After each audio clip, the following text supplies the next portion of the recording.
Hello student, ફરી એકવાર સ્વાગત છે ચેપ્ટર નંબર 3 વિદ્યુત રસાયણ વિજ્ઞાન, જેની અંદર આપણે આજના ટોપિકના સ્વરૂપમાં ગેલ્વેનિક કોષો વિશે સમજવાનું છે. વિદ્યાર્થી મિત્રો, આપણે પહેલા ભાગ દરમિયાન આપણે વાત કરી હતી આજ ગેલ્વેનિક કોષની, પરંતુ આજે તેને ડીપલી સમજીએ, તેને પૂર્વ ચોક્કસતાથી સમજીએ, તેની નાની નાની બધી જ બાબતોને સમજીએ કે જેને કારણે પહેલાં લેક્ચર દરમિયાન જે પણ સવાલો ઉત્પન્ન થયા હતા, જે પણ સવાલો તમારા મગજમાં આવ્યા હતા, તેનું 1 બાય 1 નિરાકરણ તમારું આવશે. નંબર 1 કે ગેલ્વેનિક કોષ જે છે એ બે કાંઈ નવું નથી, પરંતુ આપણે જાણીએ છીએ તે જ મુજબ વિદ્યુત રાસાયણિક કોષ છે, જે વિદ્યુત ઉર્જા ઉત્પન્ન કરવાનું જ કામ કરે છે. એટલે કે એ એવી રેડોક્સ પ્રક્રિયા છે કે જે રાસાયણિક ઉર્જામાંથી વિદ્યુત ઉર્જા ઉત્પન્ન કરી શકે છે. શું કરી શકે છે? રાસાયણિક ઉર્જામાંથી વિદ્યુત ઉર્જા ઉત્પન્ન કરી શકે છે. અને સ્વયંસ્ફુરિત રેડોક્સ પ્રક્રિયાથી આ ગિબ્સ ઉર્જાનું વિદ્યુતીય કાર્યમાં રૂપાંતર થાય. બે ક્રિયાવિધિ બોલ્યો હું. પેલું રાસાયણિક ઉર્જાનું વિદ્યુત ઉર્જામાં રૂપાંતર, બીજી વસ્તુ બોલું છું એ છે રેડોક્સ પ્રક્રિયાથી જે ઉત્પન્ન થતી ગિબ્સ ઉર્જા છે તેનું વિદ્યુતીય કાર્યમાં રૂપાંતર. જે રૂપાંતર થઈ રહ્યું છે, થવાનું છે, અથવા તો આપણે કરવાના છીએ, તેનો ઉપયોગ આપણે સામાન્ય જાણીએ છીએ તે મુજબ મોટર ચલાવવા માટે, હીટર ચલાવવા માટે, પંખાઓ ચલાવવા માટે, ગીઝર ચલાવવા માટે અલગ અલગ ઉપયોગો જાણીએ છીએ. તો એટલા માટે જ આપણે ડેનિયલ કોષ એટલે કે વોલ્ટેજ કોષને સમજવો બહુ જ અગત્યનો છે. વિદ્યાર્થી મિત્રો, અહીંયા કુલ બે પ્રક્રિયા થાય છે. પહેલી પ્રક્રિયા ઓક્સિડેશન, બીજી પ્રક્રિયા રિડક્શન.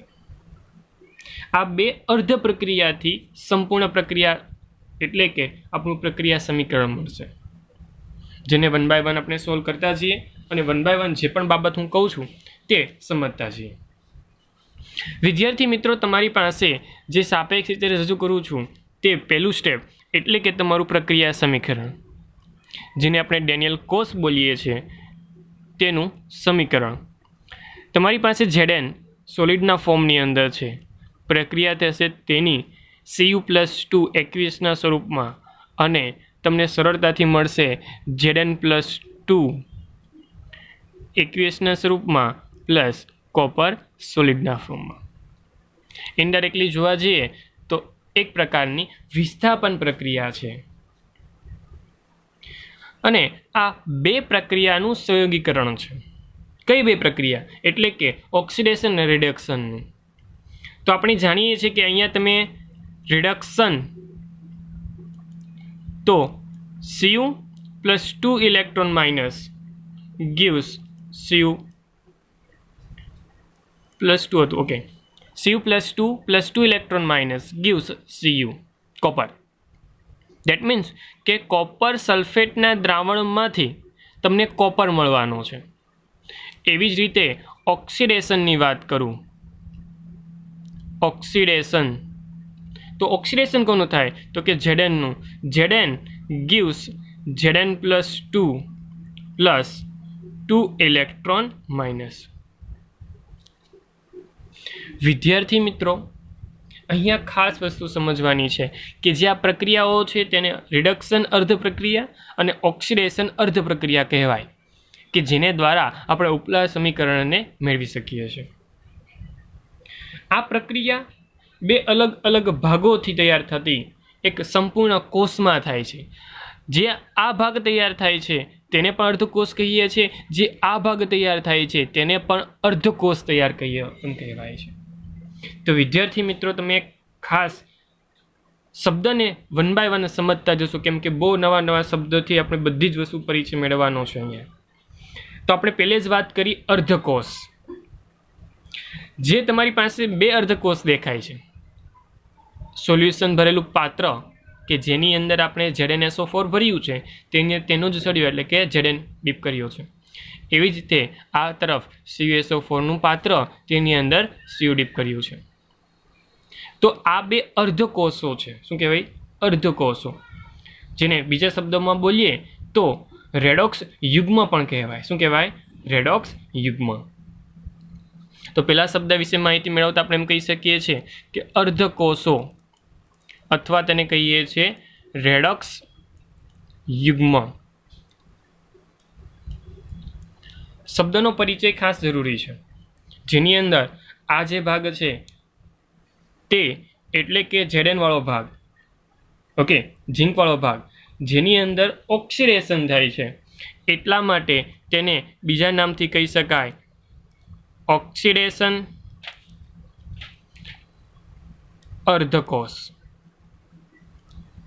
આ બાજુ કોપર છે, રિડક્શન થાય છે, તો તેને કહી શકાય રિડક્શન અર્ધકોષ.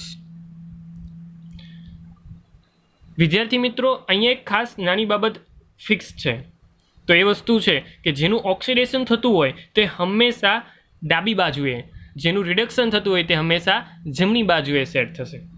એટલા માટે તમારી પાસે જે આ તરફનો કોષ હોય તો તેને ડાબો અર્ધકોષ, આ બાજુ હોય તો તેને જમણો અર્ધકોષ કહી શકાય. હવે સ્વાભાવિક છે કે તમારી દ્રષ્ટિકોણથી જોવા જાવ છો તો ઓક્સિડેશન થાય છે Zn પર, તો Zn પર ઓક્સિડેશન થતું હોય તો સ્વાભાવિક છે કે તેને આપણે શું કહેવો પડે? એનોડ કહેવો પડે. શું કહેવો પડે વિદ્યાર્થી મિત્રો? એનોડ. અને એવી રીતે કોપર પર શું થાય છે? યસ, રિડક્શન, તો તેને શું કહેવો પડે? કેથોડ કહેવો પડે. કેથોડ. સ્વાભાવિક દ્રષ્ટિકોણથી જાણીએ છીએ કે તમારી પાસે જો એનોડ હોય તો તેને આપણે માઇનસ સિમ્બોલથી દર્શાવીએ છીએ, જો કેથોડ હોય તો તેને પોઝિટિવ સિમ્બોલથી દર્શાવીએ છીએ, કેમ કે તે કંઈક એ રીતે ઉત્પન્ન થતા ચાર્જની આધારે પ્રકૃતિ ધરાવે છે. કેમ કે અહીંયાથી ઇલેક્ટ્રોન ઉત્પન્ન થવાની વાત છે એટલે માટે તેને માઇનસ સિમ્બોલથી દર્શાવીએ છીએ. અહીંયા પોઝિટિવ ચાર્જ ઉત્પન્ન થાય છે એટલે માટે પોઝિટિવ દર્શાવીએ છીએ. Zn+2ના સ્વરૂપમાં છે એટલા માટે કદાચ. તો સરળતાથી અહીંયા બીજા બે નામ પણ ઉપલબ્ધ છે, આને નેગેટિવ, ઓકે, અને આને પોઝિટિવ અર્ધકોષના સિમ્બોલના સ્વરૂપમાં કહી શકીએ છીએ, અથવા ને એનોડ અર્ધકોષ અને કેથોડ અર્ધકોષ. ઇંગ્લિશ વર્ઝનમાં જ લખું તો કહીશ નેગેટિવ અર્ધકોષ એન્ડ પોઝિટિવ અર્ધકોષ. તો બધી જ ક્રિયાવિધિ જે પણ છે તે અર્ધકોષથી નામવિધિ સાથે સંકળાયેલી છે. આ અલગ અલગ નામથી તમને સાંકળશે. કોઈ પણ નામ તમને કહેવામાં આવે તો કદાચ હવે તમને સમજ પડી જશે. એકદમ વસ્તુ સમજવા માટે, સરળતા માટે ઇંગ્લિશ વર્ઝનમાં જ્યારે ભણતા હોઈએ ત્યારે સ્વાભાવિક છે કે નાની પ્રકૃતિમાં ઓક્સિડેશન છે તેના માટે ઓ, ડાબી બાજુ યાની કે લેફ્ટ, નેગેટિવ એના માટે એન, અને એનોડ એટલે કે એ. અને તેને સિમ્પલ ફોર્મની અંદર યાદ રાખવા માટે અહીંયાથી ઓક્સિડેશનનો ઓ, લેફ્ટ, એ અને એન, આ સિમ્બોલિક ભાગને યાદ રાખવા માટે સિમ્પલ ફોર્મ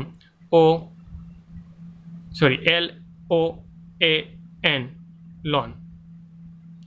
આ ચાર નામ યાદ રાખવા માટે ફક્ત ને ફક્ત કન્ફ્યુઝન પેદા ન કરે એટલા માટે લોન આ શબ્દ યાદ રાખવાનો, કે જેથી સમજ પડે કે જે ઓક્સિડેશન છે તે લેફ્ટમાં હશે, તે જ એનોડ છે, તે જ નેગેટિવ છે, કે જેને કારણે અંદર કન્ફ્યુઝન ન થાય કે થશે કોઈ વખત એવું તે એનોડ કીધો હોય તો આપણે ડાબી બાજુનો લઈ લીધો, તે વસ્તુ ક્લિયર ન થાય એટલા માટે LOAN, લોન, કે જે આ ચાર વર્ડ્સને સરળતાથી એકબીજા સાથે સાંકળી રાખશે, કે જેને કારણે કોઈ ભૂલ થવાની શક્યતા નહીં થાય. આગળ વધીએ. વિદ્યાર્થી મિત્રો, જાણીએ છીએ તે મુજબ તમારી પાસે જે પણ ધ્રુવો જે છે Zn હોય કે Cu હોય તેને આપણે વોલ્ટમીટરથી જોઈન્ટ કર્યો છે.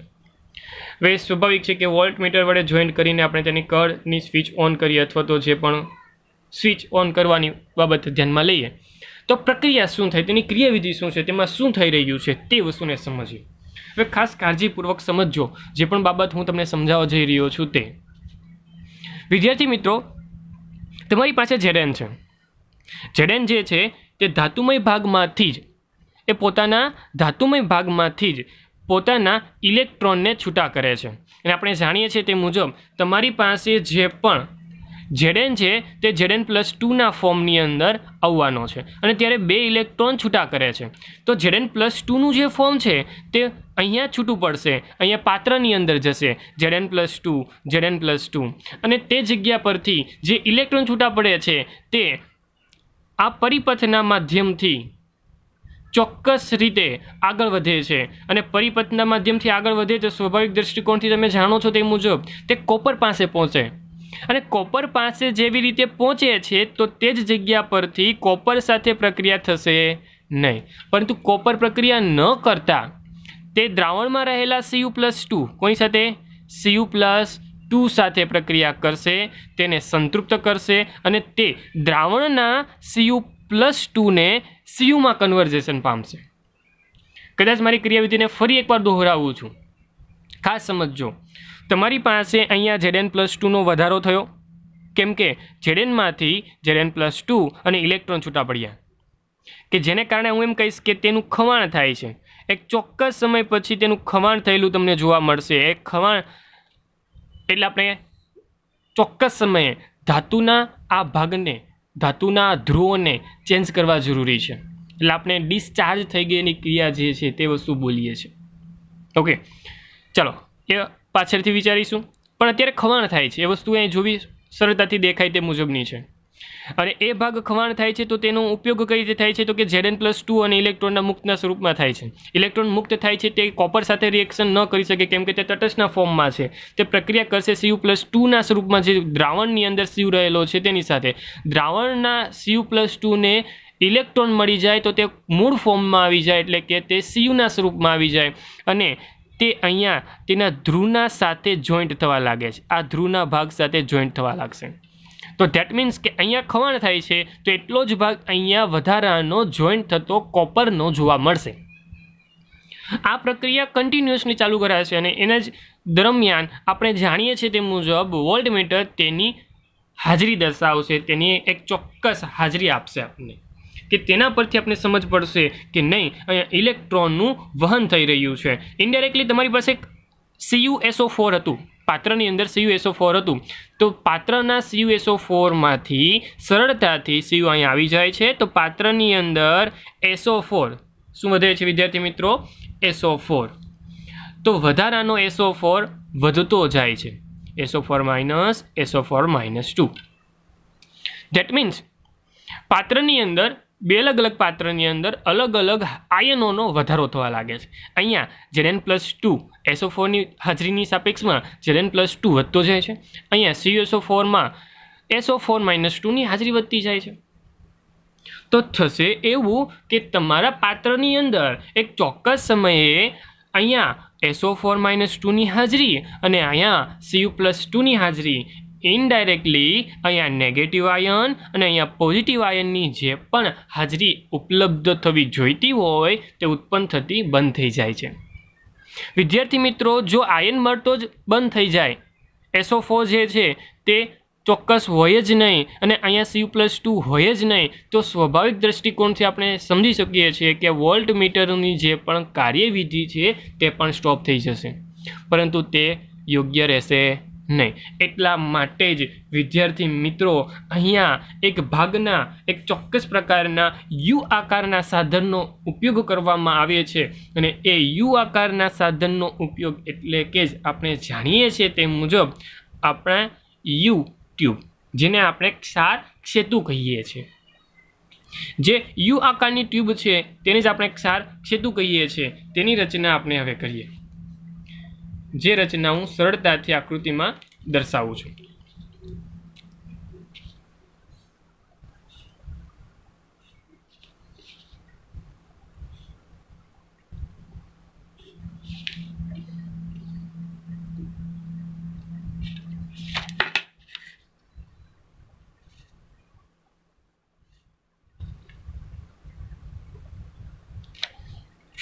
ચાલો વિદ્યાર્થી મિત્રો, એક ખાસ વસ્તુ ખાસ સમજો. હવે આ યુટ્યુબ શું છે?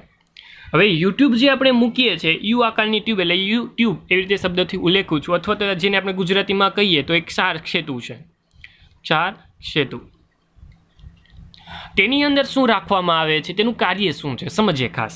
પહેલાં તો તે આ ભાગ જે છે તે ઊનના અથવા તો ચોક્કસ પ્રકાર રૂ જે આપણે બોલીએ છીએ રૂ તેનાથી આપણે બંધ કરી શકીએ છીએ. સિમ્પલ ભાષામાં બોલું છું એટલે સ્વાભાવિક છે કે તે ઊનનો એક ભાગ ચોક્કસ પ્રકારનો ત્યાં સેતુમય રીતે કામકાજ કરશે કે જે ભાગ આ લિક્વિડ સ્વરૂપને તે અંદર જવા દેશે નહીં. અંદરનો જે ભાગ છે તે સામાન્ય રીતે ક્ષાર સેતુની અંદર અલગ અલગ પદાર્થ ભરી શકાય છે કે જે સામાન્ય રીતે પોતાના આયનો દ્રાવણોને આપી શકે. એટલે કે આ જગ્યા પર આપણે જાણીએ છીએ તે મુજબ Zn+2 ઉપલબ્ધ છે, પરંતુ તેના નેગેટિવ આયન ઓછો છે. એટલે અહીંયા કોઈ પણ પ્રકારનો નેગેટિવ આયન આપશે અને અહીંયા નેગેટિવ આયન વધારે છે તો અહીંયા કોઈ પણ પ્રકારનો પોઝિટિવ આયન આપશે. એટલે અહીંયા એવા ભાગ ભરવામાં આવે છે કે જે રાસાયણિક દ્રષ્ટિએ તટસ્થ હોય, તેની સાથે પ્રક્રિયા ન કરી શકે તેવા હોય. જેમ કે હું એવા બહુ બધા પદાર્થોના નામ લખું છું, જેમ કે NH4NO3 આમાં ભરાતો એક પદાર્થ છે, જેમ કે KNO3, જેમ કે KCl, આવા ક્ષારો વગેરે જેવા. ઓકે, આ વગેરે જેવા ક્ષારો હું આની અંદર ભરી શકું છું અને એ ભરવાની સાથે જ તમારી પાસે જેમ કે હું મૂકી દઉં છું તેમાં KNO3 શું ભરું છું વિદ્યાર્થી મિત્રો? KNO3. હવે દ્રષ્ટિકોણ સમજો તો અહીંયા જે ભાગ જોતો હતો તે યોગ્ય આયનના ફોર્મની અંદર અહીંયાથી મળશે અને અહીંયા જે ભાગ મળતો હતો તે ચોક્કસતાથી અહીંયાથી આવશે. ધેટ મીન્સ અહીંયા K+ની હાજરી યોગ્ય રીતે કામકાજ આપશે, અહીંયા NO3- ની હાજરી તમને યોગ્ય રીતે કામકાજ આપશે અને પોતાના જે દ્રાવણના જે પણ આયનોની ઘટ હતી તે સંતૃપ્ત થશે ફક્ત ને ફક્ત ક્ષાર સેતુને આધારે. જે પાવડર ફોર્મની અંદર જે પણ તમે પાવડરમાં ભર્યો છે તે યોગ્ય રીતે તમને કામ આપશે.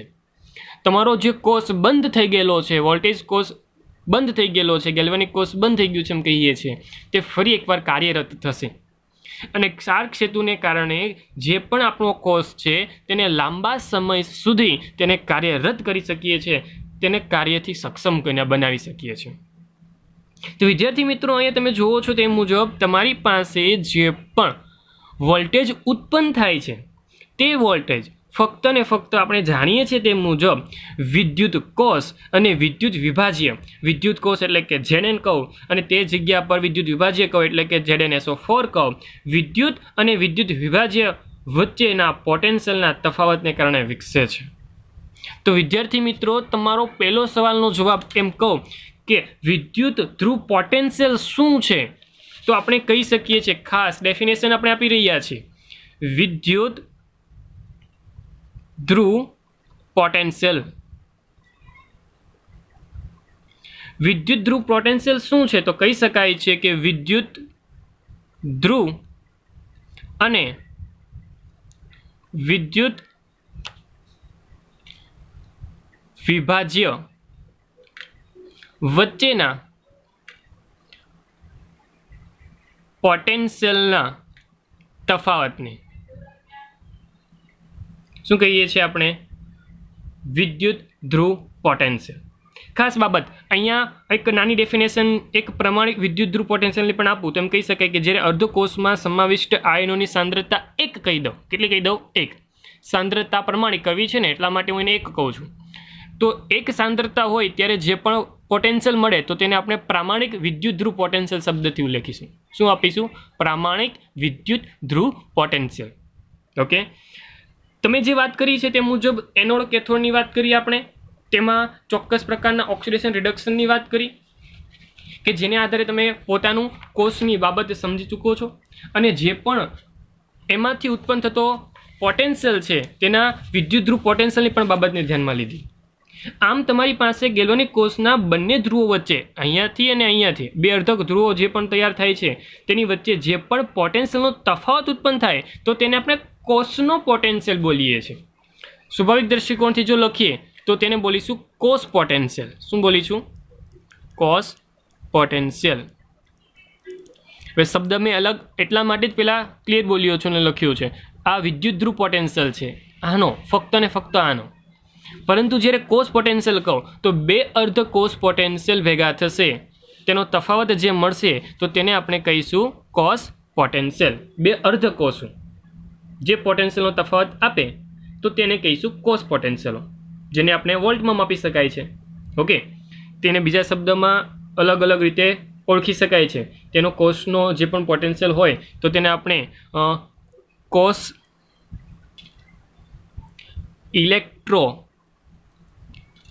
મોટિવ ફોર્સ તરીકે પણ દર્શાવી શકીએ છીએ, અથવા તો તેને કહી શકાય છે વિદ્યુત ચાલક બળ.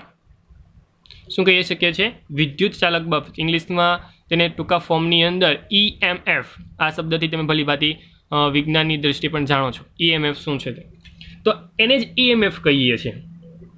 વિદ્યાર્થી મિત્રો, તમારી પાસે જે રૂપરેખા તૈયાર થઈ છે તે કોસ પોટેન્શિયલની કે વિદ્યુત ધ્રુવ પોટેન્શિયલની હોય. તો વિદ્યુત ધ્રુવ પોટેન્શિયલ એટલે કે આ ધ્રુવ અને આ વિદ્યુત વિભાજ્ય વચ્ચે જે પોટેન્શિયલનો તફાવત ઉત્પન્ન થાય તે.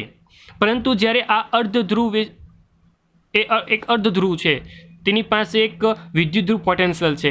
આ એક અર્ધધ્રુવ છે, તેની પાસે એક વિદ્યુત ધ્રુવ પોટેન્શિયલ છે. આવા બે વિદ્યુત ધ્રુવો વચ્ચેના પોટેન્શિયલને આપણે બોલીએ છીએ કોસ પોટેન્શિયલ, અથવા તો કોસ ઇલેક્ટ્રોમોટિવ ફોર્સ, અથવા તો વિદ્યુત ચાલક બળ, અથવા તો EMF. ખાસ બાબત ધ્યાનમાં લીધી આપણે. હવે આ જ વસ્તુ પરથી તેને સાંકેતિક રીતે દર્શાવવાની બાબતને જો ધ્યાનમાં લેવા જઈએ તો સાંકેતિક બાબત પણ અગત્યની છે. ખાસ યાદ રાખજો, આ સાંકેતિક બાબત છે તે ફક્ત ગેલ્વેનિક કોષ માટે નહીં, બધા જ વિદ્યુત ધ્રુવ કોષ માટેની છે. જે અત્યારે હું રૂપરેખા દર્શાવું છું તે ખાસ સમજજો. જેમ કે હું અત્યારે ગેલ્વેનિક કોષ માટે લખું તો ગેલ્વેનિક કોષ માટે કંઈક આ રીતે લખી શકાશે. Zn સોલિડ ફોર્મમાં હતો, તેમાંથી Zn+2 મળ્યો, તે એક્વિયસના સ્વરૂપમાં છે. જો એને પ્રામાણિક કહો તો તે 1 મોલરની સાંદ્રતા સાથે છે. તેને બે ઊભા લીટાથી જોડું છું. ત્યારબાદ Cu+2, આ કોઈ સ્લેશ આડો લીટા નથી, એકદમ સ્લેશ ઊભા લીટા છે. ઓકે, ખાસ જેટલે પણ કરું છું તે ખાસ ધ્યાનમાં લેવા. આ એક્વિયસના ફોર્મની અંદર, ફરી એક ઊભો લીટો આ કોપર મૂળ ફોર્મની અંદર, એટલે કે સોલિડના ફોર્મની અંદર.